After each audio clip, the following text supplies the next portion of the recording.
My name is Demi and I'm from KKC, and this is my project, exploring Balinese perspectives on women's clothing. On my first day at KKC in 2022, when I went to Green School for class, my auntie just asked me, Demi, you said you were going to study, so why are you wearing short? Okay, it's not a short. Um, it's not good for women wearing short when they go outside.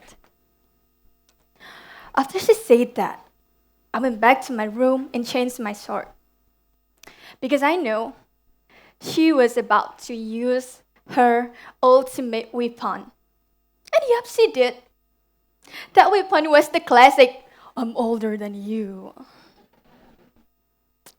That moment sparked my curiosity about statement that it's not good for women wearing revealing clothing. So, I look into the history of how Balinese dress. Let's take a look at how Balinese dressed 95 years ago in 1930. History records that the daily dress cultures of Balinese men and women are dressed shirtless, only using clothes wrapped from waist down. Change in dress cultures began with the arrival of Dutch tourists in the 1920s, exposing Balinese people to the new style and knowledge through the way tourists dress. If previously going topless was considered normal and did not carry negative connotation, then over time the view began to change.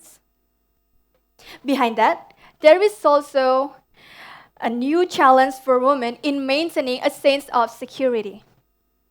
Because even women who are fully covered can still fall victim to sexual violence. In 2025, recorded in real time by the Kementerian Pemberdayaan Perempuan dan Perlindungan Anak, cases of violence that occurred amount to 197, with 163 female victims and 36 male victims. The type of violence include psychic, 75 cases, physical, 64 cases, sexual, 58 cases, neglect, 15 cases, trafficking, 4 cases, and exploitation, 1 cases, and the other, 34 cases. And perpetrators based on gender were dominated by 103 males and 14 females. Of all the cases that occurred, did clothing influence the occurrence of sexual violence? Also, the question of whether a victim's clothing invites sexual violence often arises in public discussion. LBH Apik Bali emphasized that sexual violence happened not because what the victim wear, but because the mindset of the perpetrator. This is confirmed during my interview with Ibu Loh Putu Anggreni, who is the General Secretary of LBH Apik Bali and has been actively assisting survivors of sexual violence in various regions of Bali. She stated there are many cases involving children under 18 years old as both victim and perpetrators. Therefore, I created a survey with 47 female students aged 15 to 17 years old at SMK Kesehatan Bali Dewata, and the result of a survey revealed that some had experienced street harassment, such as catcalling, even while wearing casual clothing, or school uniform. And also, most respondents disagree with the idea that women are only worthy of respect if dressed modestly. Ibu Anggreni mentioned a case in which grandfather was reported by the victim's mother for harassing his own granddaughter, justifying his action by saying she was wearing revealing clothing. Currently, the form of harassment that often happens through online media.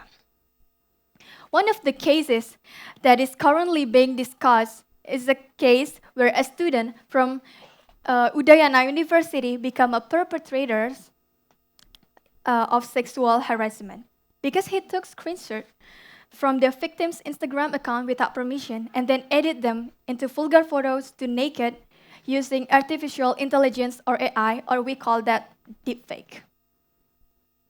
Even when wearing modest clothes, the perpetrators can use technology to commit harassment.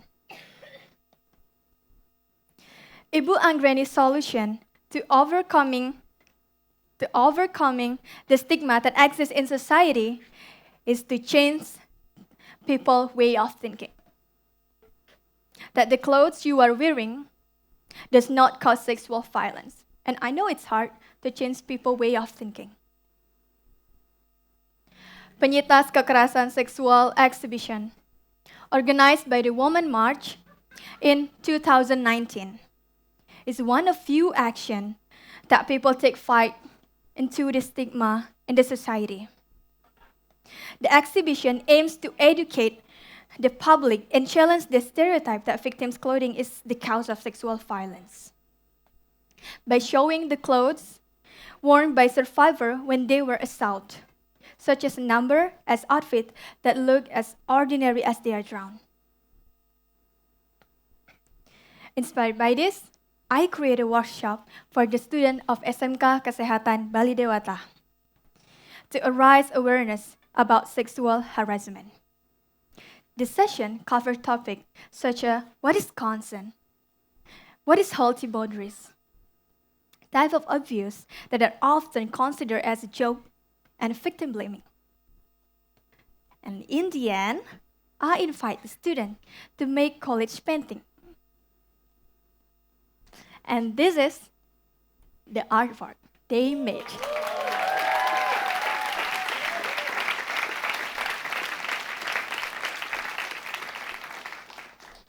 This college painting forms a sexual prevention symbol as a representation of criticism of sexual harassment. They loud, they look happy while doing this activity, and I like it.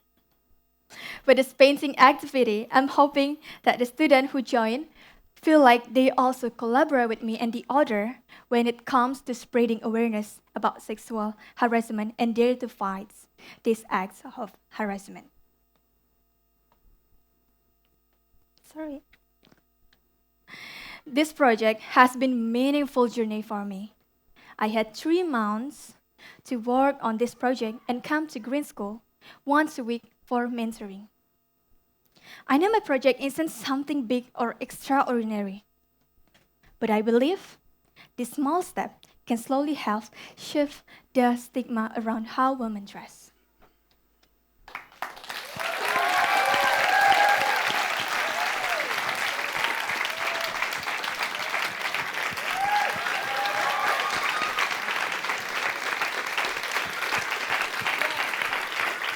It's done.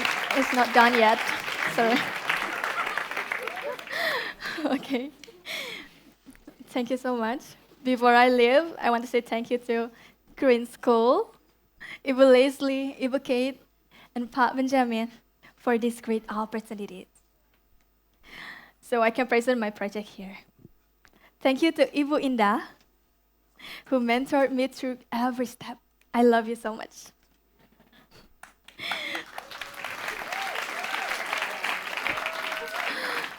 And thank you to Ibu Devi, who always provide everything I need for this project. Without you, I wouldn't have been able to finish this. Thank you so much, Ibu.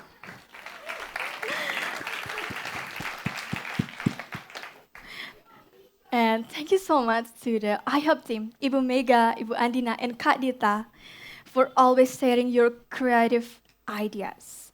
Thank you to Ibu Anggreni from LBH Apik Bali who support me during the interview process. Special thanks to my family, even they are not here right now. My mom, my dad up there, my sisters, and especially my brothers,